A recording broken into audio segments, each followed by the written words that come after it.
Avec ma copine, on a été plusieurs à être virés, j'ai pas le temps de vous raconter l'histoire en entier, mais on est allé s'installer avec mon indemnité de licenciement. On a acheté un petit moulin au bord d'une rivière, dans une prairie, entourée d'un rideau d'arbres et de 2 hectares de forêt.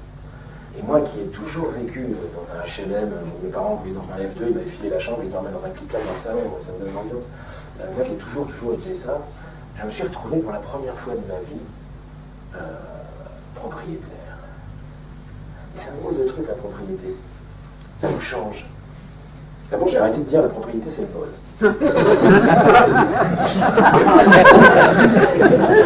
Je sais plutôt la propriété, c'est une conquête des travailleurs. J'avais un mal fou. J'ai mis un temps fou à réaliser, je ne sais même pas si je suis encore clair avec ça aujourd'hui, que cet endroit, ce petit morceau de la planète, un petit paradis, est à moi. C'est un truc hyper bizarre. Que cet arbre, je dis, t'as d'arbre. Cet arbre est à moi, et à moi. Alors au début, je signais les feuilles des arbres.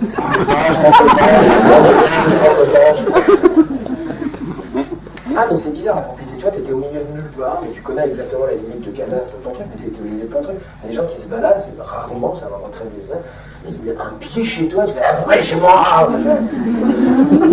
C'est en surveillé, hein. Donc je me suis retrouvé pour la première fois de ma vie avec du temps et de l'argent.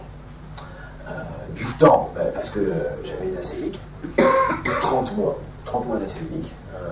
Et puis alors à l'époque, j'étais extrêmement clair avec le fait que les acéliques c'est une assurance, hein, c'est comme ta bagnole, tu payes ton assurance.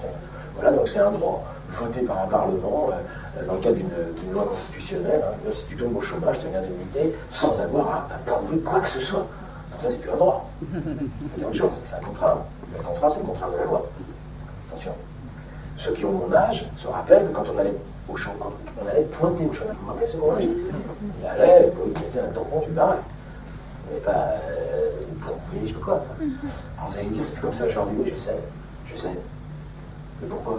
Parce que moi, quand je me suis inscrit au chômage, c'était encore la NPE, c'était en train de passer avec cette saloperie de fusion à la syndicat NPE. Hein, je veux dire, celui qui doit t'aider, les fonctionnaires de la NPE, c'était des gens qui étaient des gens soucieux d'une politique publique de l'emploi. Tu les mets avec les financiers comptables en même temps. Tu micro-connais les fonciers qui gagnent.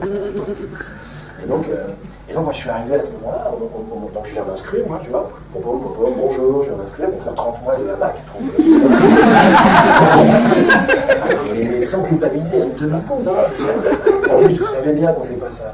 J'ai jamais autant bossé, j'étais incapable d'arrêter. La seule chose que j'ai jamais fait en 30 mois, c'est de me foutre dans un canapé avec un bouquin.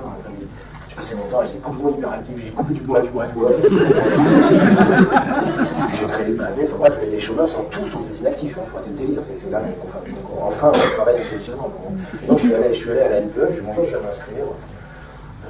Et la fille, elle me dit d'accord, est-ce que vous voulez signer un bar?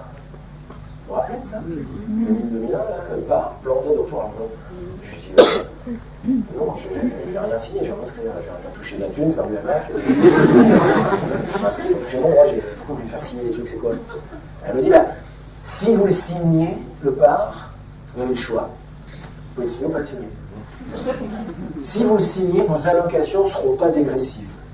Pendant 30 mois, vous toucherez la même somme. Si vous ne le signez pas, ça va baisser. C'est quoi l'idée du choix, là? Non, mais, il fallait être Marx plus 12 comme moi, d'accord? J'avais créé le groupe Attaque à Carhaix, tu vois, évidemment, je connaissais le plan, on en parlait déjà,